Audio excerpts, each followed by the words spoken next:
Let's listen to the Within president. a few hours, Hurricane Milton is expected to make landfall on the west coast of Florida, the western coast of Florida.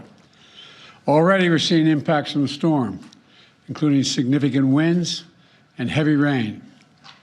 And there's also been frequent and widespread tornado warnings throughout the day, and they're continuing and expected to expand as Milton moves over land, including a few that have already touched down in South Florida. Currently, Milton is a Category 3 with wind speeds up to 120 miles per hour. But no one should be confused. It's still expected to be one of the most and worst destructive hurricanes to hit Florida in over a century. You know, both the heads of the National Hurricane Center and the National Weather Service made it very clear in conversations I've had with them earlier today. Milton still carries incredible destructiveness, can wipe out communities, can cause loss of life. Storm surge is still expected to be up to 13 feet. So I urge everyone in Hurricane Milton's path to listen to local officials and follow all the safety instructions they give. At this point, evacuation is probably difficult. So I encourage people to look for safer shelter. Sometimes moving just a few miles can mean the difference between life and death. We've already approved emergency declarations for Florida. We have thousands of federal personnel on the ground. We've staged and are ready to go. We have 20 million meals, 40 million liters of water. At my direction, the Secretary of Defense, Austin, has pre-positioned search and rescue teams, helicopters, and high water speed vehicles as close to the storm as possible, so they're ready to conduct life-saving missions.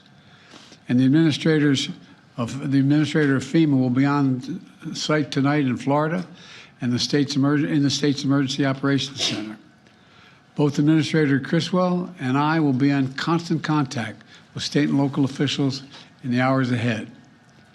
Once the storm hits, we're going to work with state officials to clear debris, restore power, and do it as fast as possible.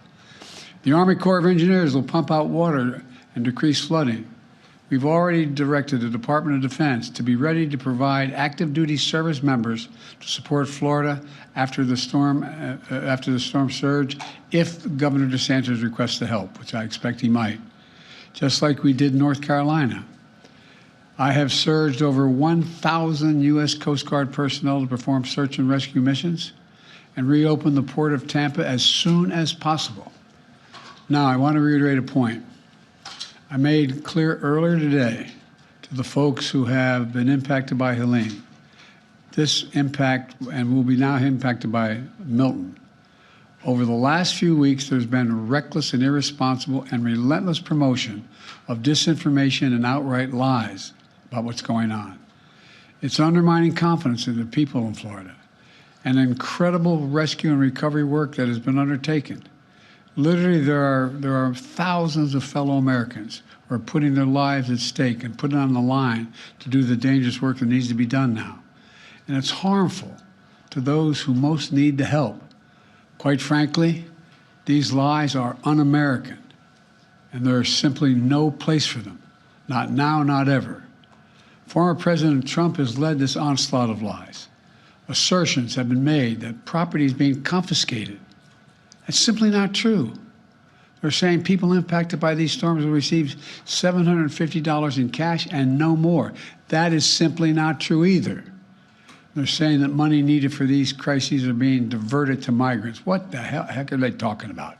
Stop it. It's outrageous. It's just not true. Now the claims are getting even more bizarre. Marjorie Taylor Greene, the congresswoman from Georgia, is now saying the federal government is literally controlling the weather. We're controlling the weather. It's beyond ridiculous. It's so stupid. It's got to stop. Let me close with this. As difficult as these days and weeks have been, we've seen incredible courage by so many of our fellow Americans. I want to thank all the first responders for running toward danger instead of away from it, for saving lives and making a difference. FEMA personnel risking their lives, climbing on hillsides to reach people who cut off by Helene. Army National Guard flying through the gale wind force it's amazing what they're doing. Firefighters lifting collapsed wood and metal an attempt to see if there are survivors, any survivors under the debris, risking their lives. Coast Guard teams rappelling from helicopters to rescue people and risking their own lives. And there are countless friends and neighbors who have sacrificed for the greater good. Volunteers leaving their own families behind to help search for someone else's family. Fellow Americans looking out for one another. That's America at its very best. That's who we are. So my final message tonight is to the people of Florida and all the impacted states. We've got your back. We've got your back. And Kamala and I will be there for as long as it takes to rescue, recover, and rebuild. May God bless you all, and may God protect those serving in the eye of this storm on behalf of our nation. Thank you.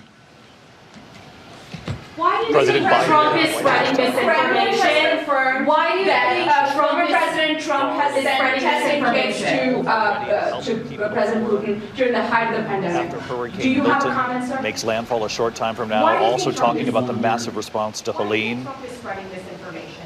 I don't know. I simply don't know.